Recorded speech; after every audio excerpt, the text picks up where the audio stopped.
Ladies and gentlemen, dear guests at the conference, ibaness 2025. The title of our presentation is The Changing Elbow Room of Pricing Decisions in the Turbulent Environment of Our Times. First of all, let me introduce ourselves. I am Dr. Gábor Eketje, Professor Emeritus at the University of Pécs, which is located at the southern part of Hungary. I used to be a dean of the school for 3 years and for 16 years the head of the marketing department. My co-author is my son, Dr. Gábor Eketje Jr., who is also a professor of marketing at the International Business School Budapest, where they have mostly international students.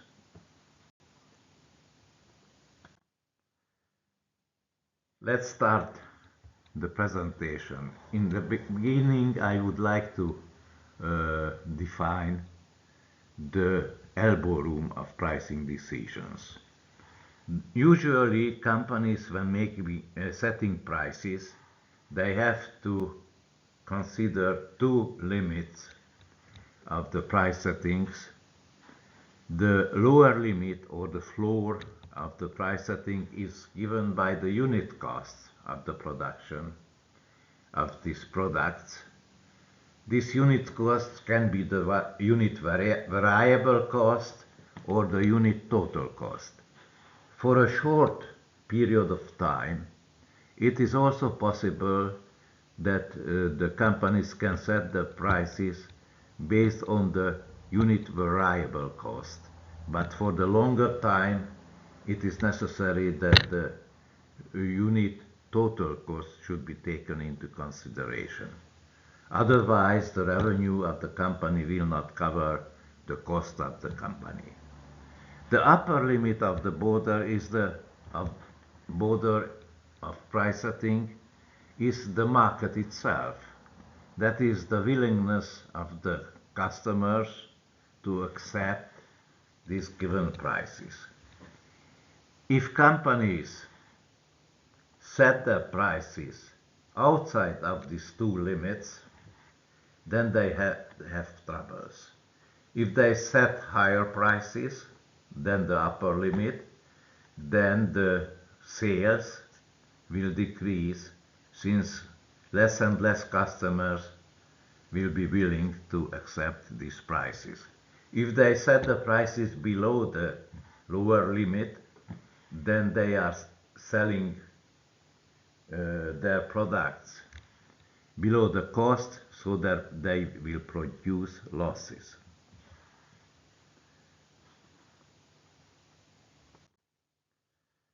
Let's continue our presentation with showing the developments of the elbow room of pricing in the first 2 decades of the 21st century.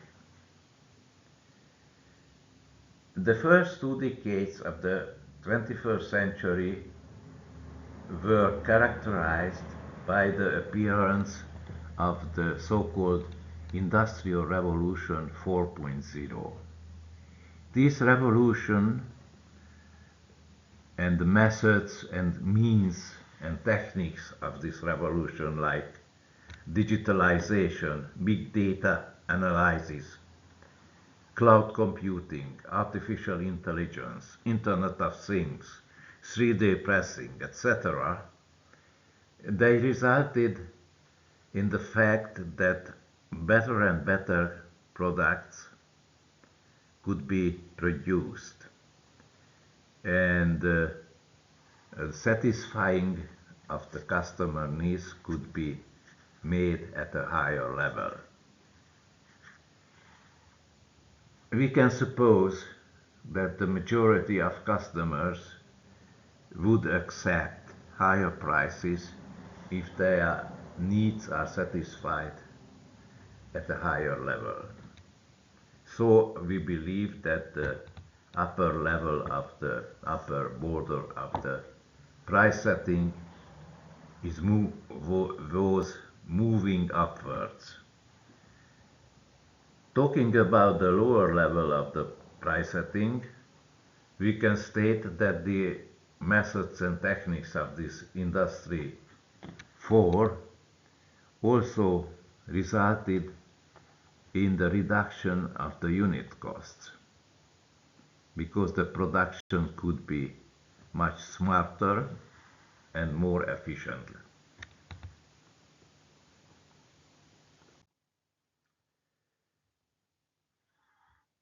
Now when we stepped into the third decade of the 21st century, we were witnessing chaotic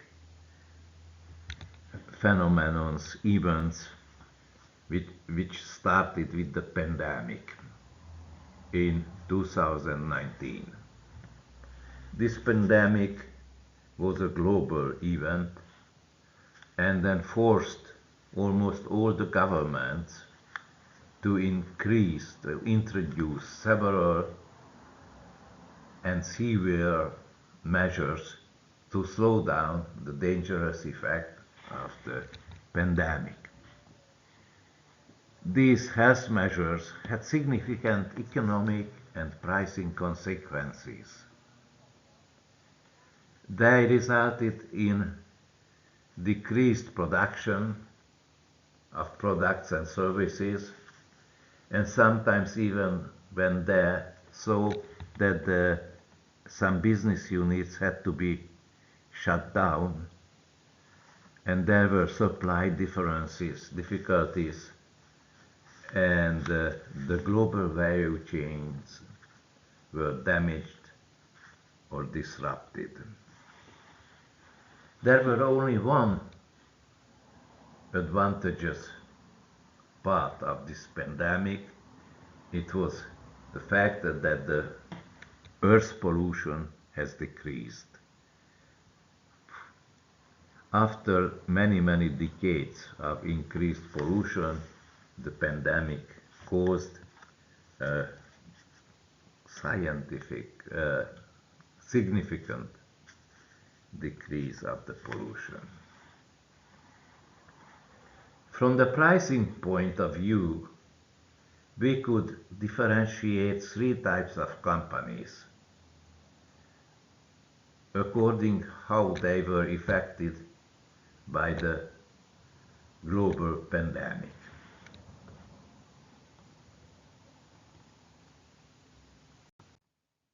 The first group of businesses were those which were producing pandemic goods.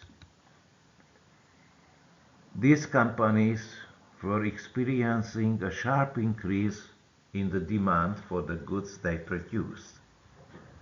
Healthcare companies, for example, which were producing goods like disinfections, masks, hygiene products, and medicines, or those companies which were producing goods which the households and population could use at home because they were forced to stay at home for a longer time.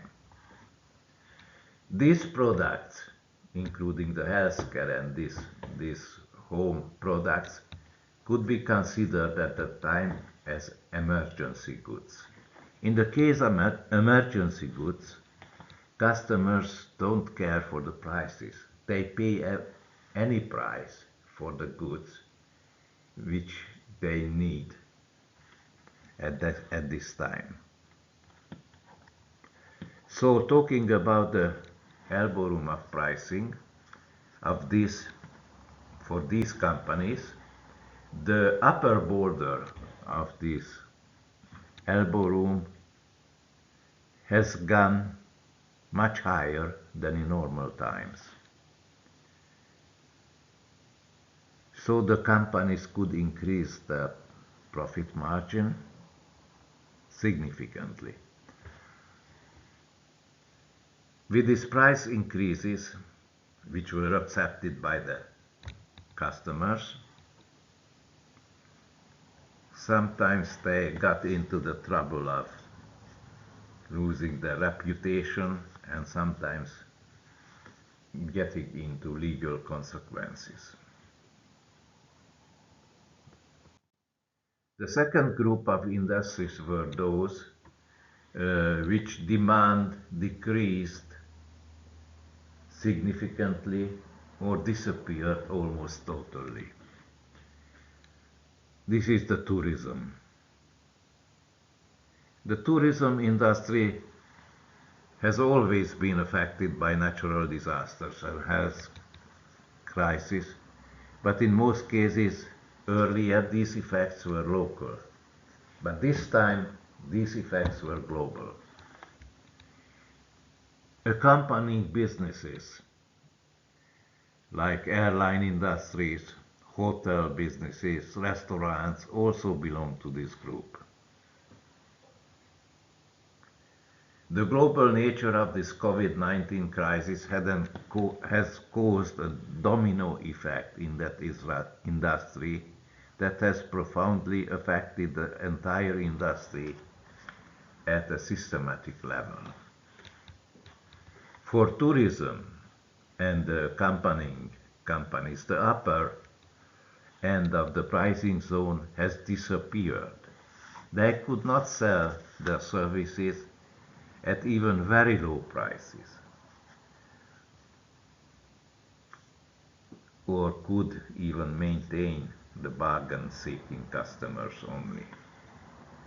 According to the statistics, for example, the hotel and resort sector market size was more than 1.5 trillion US dollars in 2019.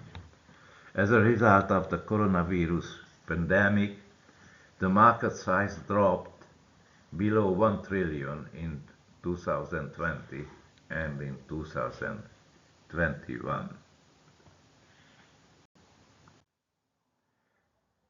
The third group of companies or industries were those which had a so-called muted demand.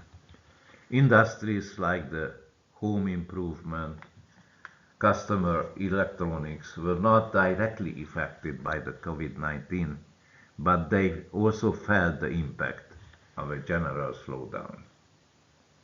They had to recognize that the people's lives had changed at the working place and also at home, and the buying behavior has changed significantly. Most of these companies have tried introducing short-term pricing action to retain their customers.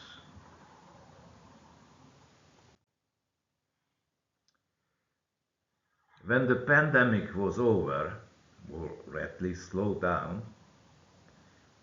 global demand recovery started. It was in the second half of the 2020, and it was in full power already in 2021. This increased demand was confronted with a weak supply which was due to the restrictive measures aimed at containing the pandemic. Especially the following five areas were touched by this supply-demand contradiction. The logistic, the disruption of the transportation sector, primarily the shipping of containers, the microprocessor manufacturing, where the rising demand was facing capacity constraints. And there was a decreased supply of raw materials, metals, and woods. And also the agriculture, there was a low supply of agricultural products. And at the last but not least, energy. All these industries had to increase their prices, which was one of the biggest cause of the global inflation.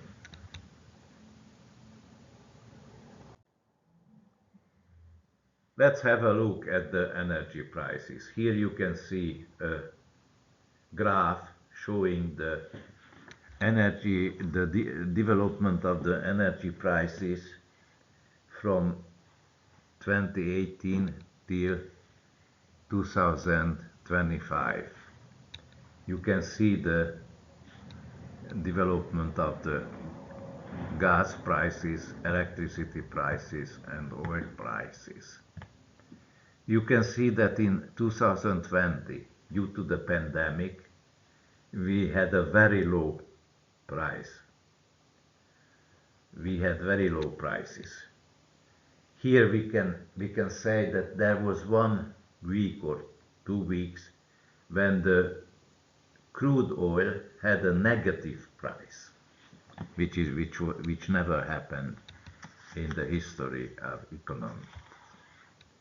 But in 2022, prices increased, energy prices increased, and arrived at the top in 2023.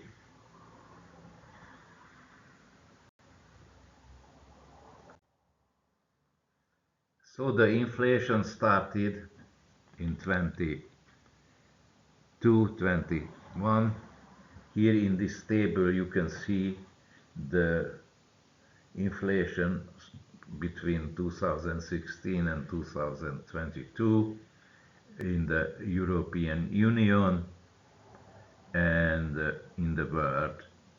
And inflation topped around 9-10%, but there were some countries where it has reached 20%, like in Hungary, or even more.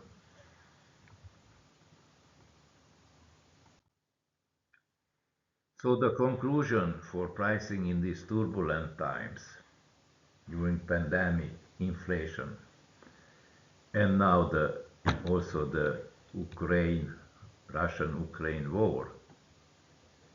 So in these turbulent times, the demand is rather volatile. Consequently, pricing has faced many challenges. In the time of pandemic, customers' way of thinking about purchasing products has changed completely. Therefore, companies should monitor these changes and act accordingly, and they have to change their business policy.